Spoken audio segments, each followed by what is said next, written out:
بسم اللہ الرحمن الرحیم۔ تمام تعریفیں اللہ کے لیے ہیں۔ میں گواہی دیتا ہوں کہ اللہ کے سوا کوئی بھی معبود برحق نہیں، وہ یکتا ہے، اس کا کوئی شریک نہیں، وہی سب مخلوقات کا معبود برحق ہے۔ اور میں یہ بھی گواہی دیتا ہوں کہ ہمارے نبی محمد صلی اللہ علیہ وسلم اللہ کے بندے اور اس کے رسول ہیں۔ آپ تمام انبیاء کرام اور رسولوں کے سربراہ ہیں۔ یا اللہ ان پر، ان کی آل اور تمام صحابہ کرام پر رحمت، سلامتی اور برکت نازل فرما۔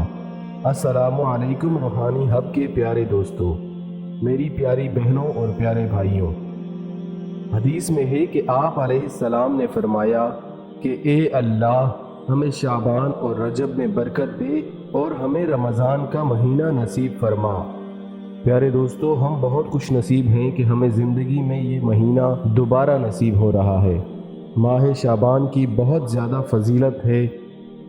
اس مہینے میں اللہ تعالیٰ ہر فیصلہ کرتے ہیں کہ آنے والے سال کس کو موت آنی ہے، کس کو غم ملنا ہے اور کس کو کتنا کتنا رزق ملنا ہے، اور کون سا بچہ دنیا میں آئے گا۔ یہ سب اس مہینے کی بابرکت رات میں طے ہو جاتا ہے۔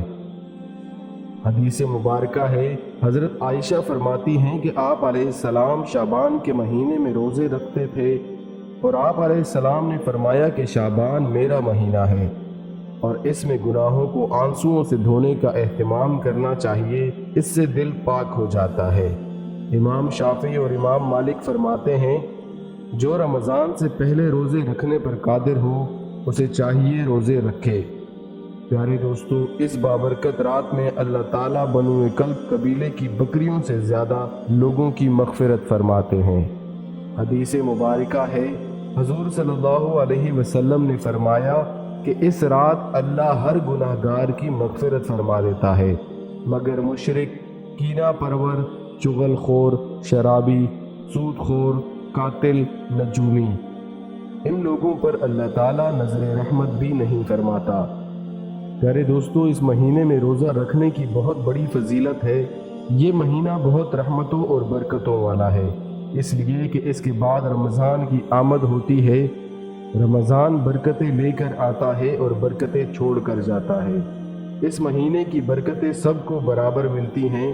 آپ علیہ السلام کا معمول تھا کہ آپ اس مہینے میں روزے رکھتے تھے۔ حضرت اسامہ بن زید بیان کرتے ہیں کہ میں نے آپ علیہ السلام سے پوچھا کہ میں نے آپ کو اور کسی مہینے میں روزے رکھتے نہیں دیکھا کہ جس قدر آپ شعبان میں روزے رکھتے ہیں۔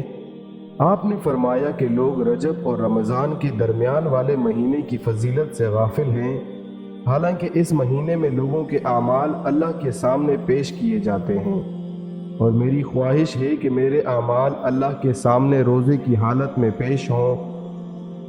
ہمیں چاہیے کہ ہم اس مہینے میں زیادہ سے زیادہ عبادت اور روزے رکھیں تاکہ ہم پاک ہوں اور پاکی کی حالت میں اللہ سے رابطہ کریں۔ اس طرح شعبان میں روزہ رکھ کر اپنے اعمال کو پاک کریں تاکہ وہ پاکی کی حالت میں اللہ تعالیٰ کے سامنے پیش ہوں۔ پیارے دوستو، آج کا جو وظیفہ آپ کو بتانے جا رہا ہوں وہ ایک اسم اعظم ہے۔ اس اسم اعظم کو آپ نے شعبان کے مہینے میں بکثرت پڑھنا ہے۔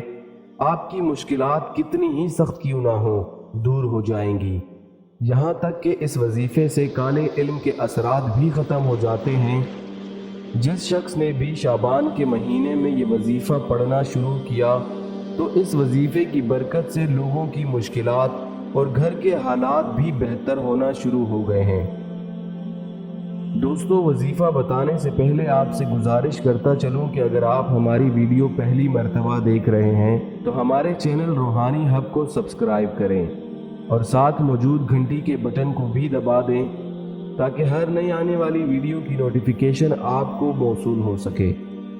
دوستو، اگر آپ چاہتے ہیں کہ اس وظیفے سے آپ کو بھرپور فائدہ ہو تو آپ اس ویڈیو کو آخر تک دیکھیے گا تاکہ آپ کو یہ وظیفہ اچھی طرح سمجھ آ جائے اور آپ کو اس کے فائدے اچھی طرح پتہ ہو سکیں، کیونکہ اگر ایک چھوٹی سی بھی غلطی کسی بھی وظیفے کو کرتے ہوئے ہو جاتی ہے تو اس وظیفے کا اثر پوری طرح نہیں ہوتا۔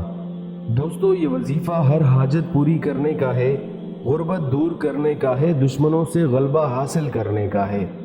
پیارے دوستو، آپ نے اس بابرکت مہینے میں یا کہاروں کا ورد زیادہ سے زیادہ کرنا ہے۔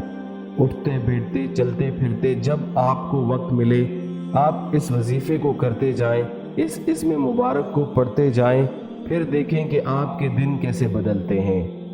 جو شخص کثرت سے یا کہاروں کا ذکر کرتا ہے، اللہ تعالیٰ اپنی قدرت سے اس کو دشمنوں پر غلبہ عطا فرما دیتا ہے۔ اس ورد کی برکت سے اس کے دل میں اللہ تعالیٰ کی محبت پیدا ہو جاتی ہے اور دنیا کی محبت اس سے ختم ہو جاتی ہے۔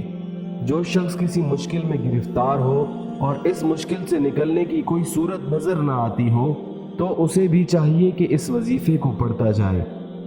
اگر کوئی شخص دنیا کی محبت میں گرفتار ہے تو یہ اسم پڑھتا رہے، انشاءاللہ بہت جلد اس کے دل میں اللہ اور اس کے رسول کی محبت پیدا ہو جائے گی۔ اگر اس پر جادو ٹونا کا اثر ہے تو انشاءاللہ فوراً ختم ہو جائے گا۔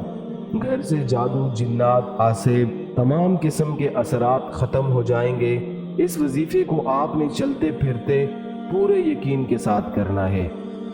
دوستو، اس وظیفے کو آپ خود بھی کریں اور اپنے پیاروں کے ساتھ صدقے کی نیت سے ضرور شیئر کریں۔ اللہ تعالی ہم سب کا حامی و ناصر ہو۔